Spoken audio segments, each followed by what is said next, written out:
व्यवहार में बदलाव को डैश के रूप में वर्गीकृत किया गया है। Change in behaviour is classified into options A संज्ञानात्मक क्षेत्र जिसको हम बोलते हैं कॉग्निटिव डोमेन, भावात्मक क्षेत्र जिसको बोलते हैं इमोशनल डोमेन, ऑप्शन सी मनोप्रेरणा क्षेत्र या ऑप्शन डी ये सभी। तो व्यवहार यानी कि किसी भी व्यक्ति के किसी भी चाइल्ड के बिहेवियर की बात की जा रही है कि उसको किस तरीके से वर्गीकृत किया जाता है। तो सारे के सारे जो क्षेत्र हैं ये व्यवहार को प्रदर्शित करते हैं, व्यवहार को वर्गीकृत करते हैं। तो option number D is the right answer for question number 1। और जो संज्ञानात्मक क्षेत्र है इसको हम बात करें अगर तो इसको इंग्लिश में बोलते हैं कॉग्निटिव, इसको कॉग्निटिव डोमेन बोलते हैं। तो ये जो डोमेन और ये जो क्षेत्र है ये किसी भी समस्या को सुलझाने के लिए प्रॉब्लम सॉल्विंग जिसको हम बोलते हैं उसके लिए इस्तेमाल किया जाता है। बाकी जितने भी तीनों दिए गए संज्ञानात्मक, भावात्मक और मनोप्रेरणा जितने भी डोमेन हैं ये सब व्यवहार को प्रदर्शित करते हैं। तो option number D is the right answer. Hello and welcome back to the Shiksha for Naukri. Discuss करेंगे इंपॉर्टेंट क्वेश्चन जो रहेंगे सी टेट के लिए, यूपी टेट, रीट 2021 के लिए। उत्तराखंड टेट की बात करें तो बहुत ही इंपॉर्टेंट सेशन रहेगा। मैथ्स के लिए हम डिस्कशन करेंगे, गणित के लिए गणित की पैडागोजी का पार्ट यहाँ डिस्कस कर रहे हैं। मॉक टेस्ट नंबर 2 है, पेपर 1 एंड पेपर 2 दोनों के लिए इंपॉर्टेंट है। टेलीग्राम पर जरूर ज्वाइन कर लेना भाई, पीडीएफ आपको टेलीग्राम पर ही देखने के लिए मिलेगी। प्रीवियस सेशन नहीं देखे हैं तो लिंक ऊपर आई सेक्शन में आ रहा है, जरूर से चेक कर लें जाकर। जो पैडागोजी का हमने प्रीवियस वाला पार्ट डिस्कस किया है, बहुत अच्छे लेवल पर क्वेश्चन डिस्कस कर रहे हैं। सभी टीचिंग एग्जाम में जहां पर भी मैथ्स पूछा जाता है, पैडागोजी पूछी जाती है, उसके लिए बहुत ही इंपॉर्टेंट है। उत्तराखंड टेट जो रिसेंटली होने वाला है उसके लिए टारगेट कर रहे हैं। वीडियो को लास्ट तक देखना भाई, एक से एक बेहतरीन क्वेश्चन को इंक्लूड किया है। पसंद आ जाते शेयर सब्सक्राइब कर देना चैनल को। क्वेश्चन 2 बोलता है इस समुच्चय जिसमें सभी परिमेय संख्या के साथ सभी अपरिमेय संख्या शामिल होती हैं का एक समुच्चय कहा जाता है। किस चीज का एक समुच्चय कहा जाता है ये, जिसमें दोनों चीजें इंक्लूड होती हैं, ये हमें बताना है। इस set which include all rational numbers as well as irrational number is called a set of, इसको पूर्णांक बोलते हैं। प्राकृतिक संख्या यानी कि नेचुरल नंबर्स बोलते हैं। वास्तविक संख्या यानी कि रियल नंबर्स बोलते हैं। या डी बोलता है इनमें से कोई नहीं।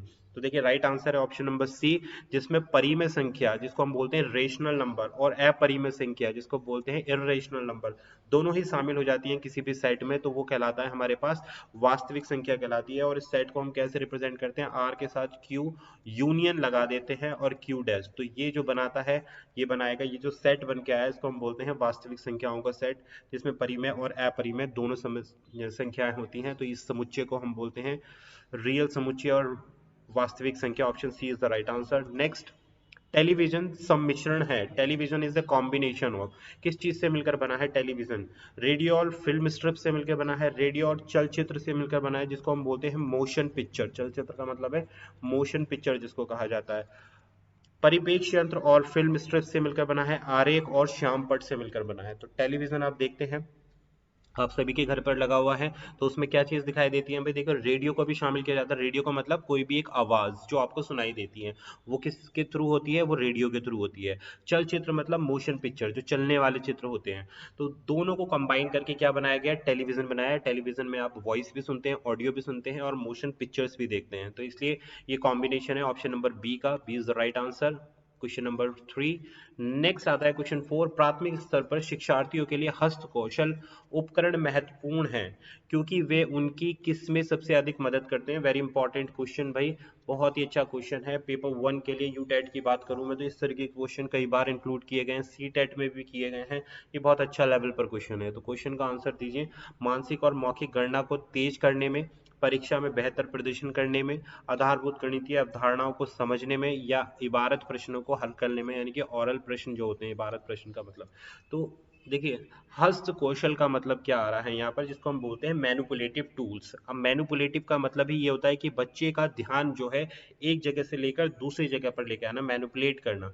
तो कहाँ से, जहाँ उसका पढ़ाई में मन नहीं लग रहा है वहां से ध्यान हटाकर उसको लर्निंग में लाने वाले जो उपकरण कहलाते हैं वो मैनिपुलेटिव टूल्स कहलाते हैं।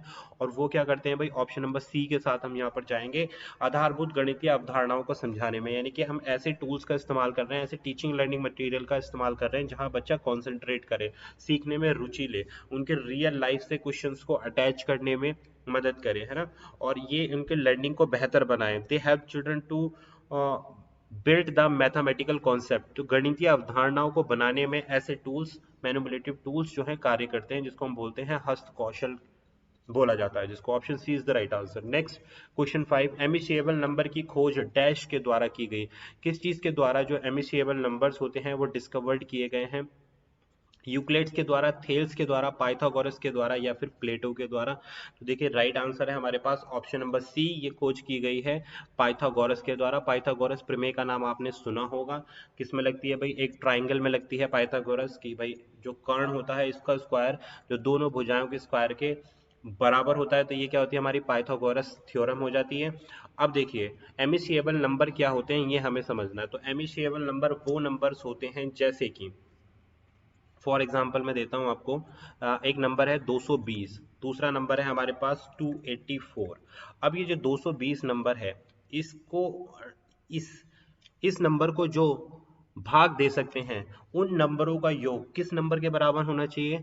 इस दूसरे नंबर के बराबर होना चाहिए, 284 नंबर के बराबर होना चाहिए। तो ये नंबर्स कैसे कहलाएंगे? एमिसिएबल नंबर कहलाएंगे। बात समझ में आई?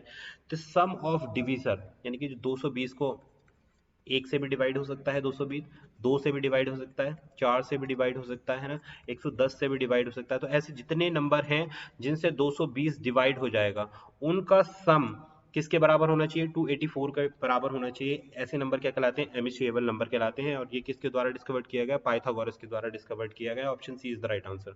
नेक्स्ट, एक अवधारणा के रूप में मापने में डैश और डैश शामिल होते हैं। Measuring as a concept involves, कि मेजरमेंट किस चीज को इन्वॉल्व करती है? संख्याओं को करती है या ज्योमेट्री को करती है? संख्या यानी नंबर्स को करती है या रेखा यानी कि लाइंस को करती हैं? लाइंस को करती है फिर एंगल्स को करती हैं, रेखाएं लाइंस को करती हैं फिर ज्योमेट्री को करती हैं। तो देखिए राइट आंसर है यहाँ पर ऑप्शन नंबर ए। ए हमने इंक्लूड किया है। ए क्या बोलता है कि पहली जगह क्या आएगा? संख्याएं यानी कि नंबर्स। ठीक है, जो मेजरमेंट होता है वो किस पर डिपेंड करता है? नंबर्स पर। और दूसरा ज्योमेट्री पर, यानी कि ज्यामिति जिसको बोला जाता है। कैसे? अब इसको समझते हैं। देखिए हमने बोला है कि एक एक रेक्टेंगल है ना, एक रेक्टेंगल की जो मेजरमेंट है वो कितनी है? 16/25 है। ठीक है, अब देखो मेजरमेंट माप रहे हैं हम, किसी भी क्षेत्र को हम नाप रहे हैं, तो ये कैसा है? एक रेक्टेंगल है, इसकी मेजरमेंट 16/25 है। तो 16 और 25 क्या है? ये दोनों क्या है? नंबर्स हैं। बात क्लियर हुई? और 16 क्या रिप्रेजेंट कर रहा है यहाँ पर? 16 भुजा को रिप्रेजेंट कर रहा है, यानी कि ब्रेथ को, चौड़ाई को बता रहा है। और 25 किसको बता रहा है? लेंथ को बता रहा है, यानी कि लंबाई को बढ़ा रहा है। तो ब्रेथ और लेंथ किसके अंतर्गत आ गई? ज्योमेट्री यानी कि ज्यामिति के अंतर्गत आ गई। और 16 और 25 किसके अंतर्गत आ गई? ये अंक हो गए, यानी कि संख्याएं हो गई, नंबर्स के अंतर्गत आ गई। तो बात क्लियर हुई? तो ये हो गया कंप्लीट मेजरमेंट। नेक्स्ट, निम्नलिखित में से कौन सा ज्ञान के अधिगम परिणामों में से एक नहीं है? जो नहीं है वो आपको बताना है। ज्ञान का जो अधिगम परिमाण नहीं है, अधिगम यानी कि लर्निंग, बौद्धिक कौशल नहीं है, गणितीय कौशल नहीं है, संख्यात्मक रणनीति नहीं है, या फिर मोटर कौशल नहीं है। तो राइट आंसर बताना है क्वेश्चन नंबर 7 के लिए। तो राइट आंसर है हमारे पास जो नहीं है वो है हमारे पास ऑप्शन नंबर बी, गणितीय कौशल को शामिल नहीं किया गया है ज्ञान के अधिगम परिणामों में। बात क्लियर हो गई? Option number B is the right answer. अब इसमें क्या क्या चीजें इंक्लूड की गई हैं ज्ञानी के अनुसार? तो देखिए इसमें इन्होंने इंटेलेक्चुअल स्किल्स को इन्वॉल्व किया है, यानी कि इंटेलेक्चुअल बौद्धिक कौशल जो होते हैं। कॉग्निटिव यानी कि संज्ञानात्मक स्किल्स को इन्होंने इंक्लूड किया है। ज्ञानी ने जो इंक्लूड किए हैं अपने अधिगम परिणाम को, उसको मैं डिस्कस कर रहा हूँ। वर्बल को इंक्लूड किया है, यानी कि मौखिक कम्युनिकेशन को इन्होंने इंक्लूड किया है। उसके साथ साथ इन्होंने जो है एटीट्यूड को किया है, कि किस तरीके का बिहेवियर होता है, एटीट्यूड। मोटर स्किल को इन्होंने इंक्लूड किया है, मोटर स्किल्स को इन्होंने इंक्लूड किया है। तो गणितीय कौशल्स को इन्होंने इंक्लूड नहीं किया। Option number B is the right answer. Next आता है गणित में दूरसूचित के लिए निम्नलिखित में से कौन सा घटक उत्तरदायी नहीं है? यानी कि which of the following is not a contributing factor responsible for mathematic anxiety? Mathematic anxiety के लिए कौन सा फैक्टर रिस्पॉन्सिबल नहीं है? लिंग यानी कि जेंडर, विषय की प्रकृति यानी कि नेचर ऑफ द सब्जेक्ट, परीक्षा पद्धति एग्जामिनेशन जो सिस्टम होता है, पाठ्य चर्चा यानी कि कैरिकुलम। तो जो डिपेंड, एंजाइटी का मतलब होता है कि मतलब एक झिझक जिसको हम बोलते हैं कि किसी भी सब्जेक्ट को लेकर, तो उस पर जो डिपेंड नहीं करता। ऑप्शन नंबर ए लिंग, यानी कि जेंडर से इस बात का कोई मतलब नहीं है, चाहे फीमेल हो चाहे फिर मेल हो, दोनों ही मैथमेटिक्स यानी कि गणित को लर्न कर सकते हैं, गणित को सीख सकते हैं। तो लिंग पर डिपेंड नहीं करता है, और जिन चीज पर डिपेंड करता है वो है विषय की प्रकृति की, मैथमेटिक्स का कैसा प्रकार है, परीक्षा पद्धति कैसी है, एग्जामिनेशन सिस्टम कैसा है, और कैरिकुलम कैसा है गणित का। इन चीजों पर एंजाइटी डिपेंड करती है, जिसको हम बोलते हैं दूर साक्षरता। बात क्लियर हुई? तो option A is the right answer. Next उदाहरण पर विचार करें, 3:5, 6:10। तो यहाँ 3 और 10 को क्या कहा जाएगा? माध्य कहा जाएगा, अंतिम छोर कहा जाएगा, वर्गानुपात कहा जाएगा, या उप अधिकतम सीमा कही जाएगी? तो राइट आंसर है यहाँ पर ऑप्शन नंबर बी, इसको हम बोलते हैं अंतिम छोर बोलते हैं। किस किस को? 3 को और 10 को यहाँ पर अंतिम छोर बोला जाएगा, और 5 और 6 को क्या बोला जाएगा? इसको बोला जाएगा अनुपात, प्रोपोर्शन बोला जाएगा, प्रोपोर्शन बोला जाएगा। बात क्लियर हुई? तो इसको हम बोलेंगे अंतिम छोर। नेक्स्ट एंड क्वेश्चन नंबर 10, अध्याय दिया गया है भुजा और कोण पर, यानी कि साइड और एंगल्स पर एक लेसन दिया गया है। इसको पूरा करने के बाद छात्रों की समझ की ज्ञान करने हेतु एक गणित का शिक्षक एक छोटी परीक्षा लेता है। निम्न में से कौन सी प्रकार के प्रश्न यहाँ सबसे ज्यादा अच्छे उचित होंगे? बच्चे को लेसन पढ़ा दिया गया है किसके बारे में? साइड्स और एंगल्स के बारे में। अब टीचर क्वेश्चन पूछना चाहता है तो क्या मेथड अपनाए टीचर जो बेस्ट रहे क्वेश्चन पूछने के लिए? बहुत ही मूलभूत और वैचारिक प्रश्न पूछे। ऑप्शन बी बोलता उच्चतम व्यवस्था चिंतन कौशल प्रश्न पूछे, भुजाओं और कोण के अनुप्रयोग पर आधारित प्रश्न पूछे, या उपयुक्त में से कोई नहीं? तो आंसर करें भाई।